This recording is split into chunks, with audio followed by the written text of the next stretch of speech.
citato 100 volte. Nel male, ma 100 volte. Però secondo me lui ha preso spunto per parlare di un periodo compositivo che stai vivendo tu, mi permetto di parlarti in questi termini, perché secondo me a te molte persone ti hanno detto cosa per le variazioni che tu hai fatto sui canti. E io ragiono da compositore e allo stesso tempo anche da fan, no? da fan di Giochi dei Mastri di Crodaglioli. Io non so se l'ascoltatore, il corista, ha veramente la necessità di sentire improvviso cambiata o cortesani cambiata.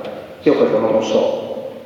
Secondo me è un'esigenza tua, perché noi passiamo fasi della nostra vita compositive dove ci rompiamo le palle di certe cose, no? Cioè basta, ci siamo stancati. E abbiamo necessità di trovare stimoli nuovi, cose nuove. Io penso che questa sia, poi per carità, per esempio, ti vedo Fiore di Manuela, secondo me Fiore di Manuela è più bella la seconda versione dell'originale. Però la gente, come dicevo prima, no, in effetti il Piccolo Grande Amore, la gente si è disinnamorata quando Baglioni ha proposto la nuova versione, cambiando l'armonia, l'ha completamente trasformata, la gente ha mollato un po' questa canzone. Quindi sono d'accordo con te, però sono d'accordo con te in parte, perché ti dico, fai melodie nuove, scrivi cose nuove, anche perché per esperienza io penso che i primi canti, per esempio, che io ho fatto, che hanno dei limiti, degli errori, delle cose banali, delle cose stupide, rappresentano una parte della mia carriera compositiva, così come posso dire in termini molto tecnici, i primi due canti hanno sicuramente un approccio armonico e di movimento delle parti completamente diverso delle ultime cose che hai fatto. Tu hai parlato di monoritmia, ma io metto in mezzo anche proprio movimenti di parte, di quinte, si trovano molte cose nei tuoi primi canti, no? Infatti io, una delle prime cose che mi sono detto è perché non ha corretto queste cose?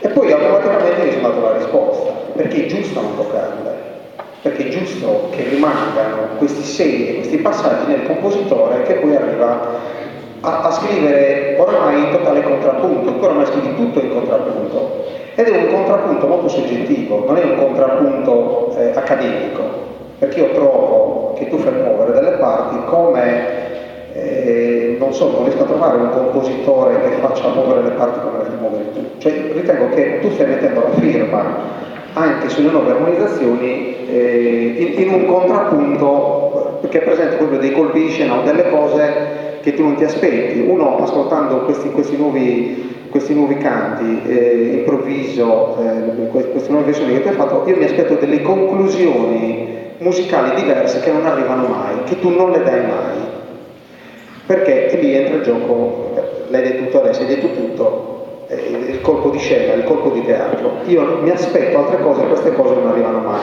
ma io penso in effetti che questa sia un'esigenza tua, che diventerà un'esigenza anche dei cori, dei coristi. Seconda cosa, io non penso assolutamente che un canto, che io possa fare delle variazioni su un brano perché la melodia è straconosciuta. In improvviso tu passi la melodia di settore in settore, io perdo la melodia, io la melodia la perdo, perché prima parti con bassi, poi passi con baritoni, poi la fai viaggiare in diversi settori. Io quando scrivo un brano parto dal presupposto che chi prende la partitura del brano non lo conosca, quindi che so, fra 100 anni arriva in mano la partitura di improvviso nella seconda versione che tu hai fatto, io ho difficoltà a identificare la melodia originale di quel brano.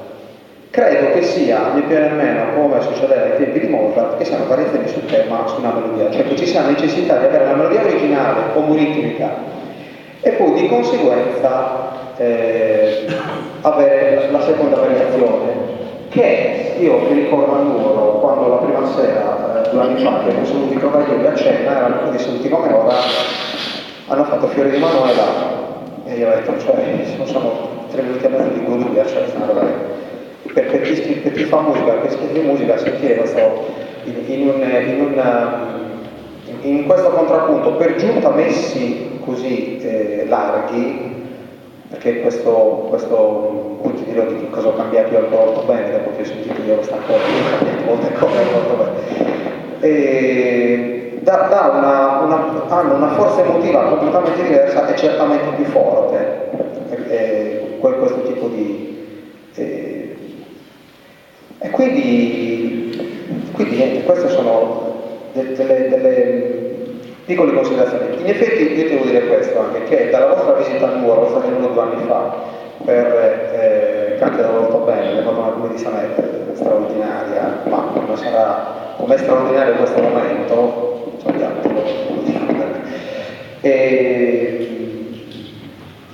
e da questo tuo modo di fare, io ho cambiato molte cose nel coro,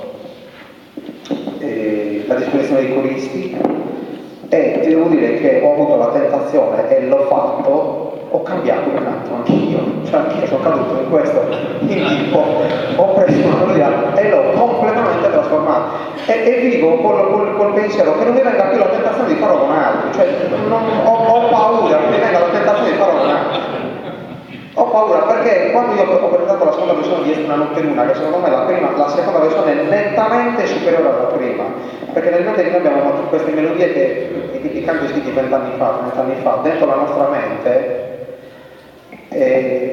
navigano altri contrappunti, navigano nuovi contrappunti nel nostro cervello, per cui dopo abbiamo una necessità di tipo. Io mi auguro che non mi venga più la tentazione di farlo con altri, perché ci sono già quelli che preferiscono eseguire la prima versione piuttosto che la seconda. Per cui mi rendo conto, cioè, non voglio creare questo tipo di situazione, nonostante mi renda conto che la seconda versione è nettamente superiore, anzi, come io ho fatto la seconda versione ho detto, cavolo, se l'avessi fatta direttamente così non avrei fatto la prima, però la vita del compositore è questa.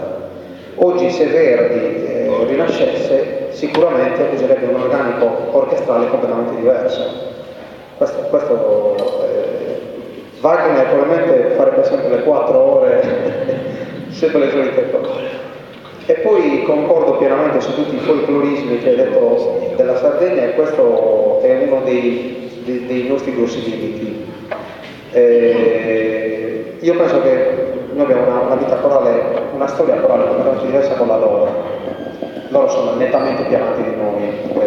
Non parlo di cose musicali più difficili, più complicate, no, non è questo il punto. Loro hanno il concetto di andare a vedere un concerto per cosa, che noi purtroppo ancora non abbiamo. C'è una cosa che sta nascendo adesso in Sardegna in questi ultimi anni. Così, per esempio, quando noi abbiamo fatto Canti dell'Orto Bene a Nuoro, questa rassegna, che nasce con l'idea proprio di mettere dei paletti nuovi, cioè nasce con l'idea di mettere dei paletti nuovi nella coralità sarda, cioè di fare una manifestazione che diventa un punto di riferimento, per cui vieni, paghi il biglietto 10 euro, se non vuoi pagare il biglietto 10 euro te ne vai a casa, non succede nulla. Noi facciamo ogni anno il pieno, cioè nasce dall'idea proprio di creare un appuntamento di persone che vogliono godere di coralità di ispirazione popolare. Chi ha voglia di divertirsi, di fare balletti, di fare queste cose, perlomeno lo fa in un altro contesto, non nel contesto che presentiamo noi. Però devo dire anche che in questi ultimi anni, oramai, io mi ricordo, io ho iniziato nel 1990, avevo volto bene, i primi 7 anni, 10 anni, non facevamo altro che fare manifestazioni in piazza con amplificazioni scadentissime, cose normali. 2 microfoni, 3 microfoni, dopo il ballo sardo, dopo magari il gruppo Atenores che cantava lo stesso in condizioni di grande disagio. Adesso già ormai da molti anni che il coro canta quasi esclusivamente o in chiesa o in teatro, oppure in condizioni che a volte io richiedo proprio di cantare in certe condizioni, cioè faccio in modo di non mettermi in difficoltà portando il coro in una condizione che si canta male, non ci sentiamo, la gente fuori è nella baracca che sta bevendo la birra e così via. Questo è un passaggio che noi stiamo cominciando a vivere ora.